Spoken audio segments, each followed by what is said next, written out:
ballerina qua si deve pesare. Ora, per dargli il giro, lei fa cadenza con la destra e tira sulla sinistra. Ok? Proviamo. Ci serve che tira sulla sinistra perché devo andare a fare 3, 6, 40, 1, 2, 3, 5, 6, 7, dentro 2, 8. Non mi ricordo nel 60. Adesso, sicuramente non si riesce a fare con 60, si fa con 30. Per arrivare a lontano 10 km, 30 giro. Per non arrivare lontano, devo aumentare.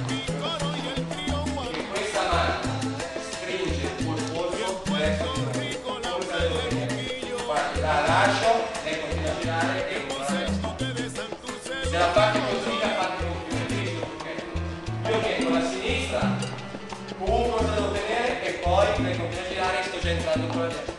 Questo è l'unico modo che avete per fare la figura stretta. E il numero è il nostro video diagonale. 1, 2, 3, 5, 6, 7, 1, 2, 3 e va. 1, 2, 3, 5, 6, 7, 1. Diagonale nuovo se vuoi fare il 60. Ballerina destra e indietro, vieni col peso. Ora non ci serve prendere la sinistra, vado dietro col 2 nel cambio a sinistra e ruoto col 3. Il passo di aria è destro e indietro, cambio a sinistra, ruoto destro, per noi. Diagonale sinistro, ruoto destro, ruoto sinistro.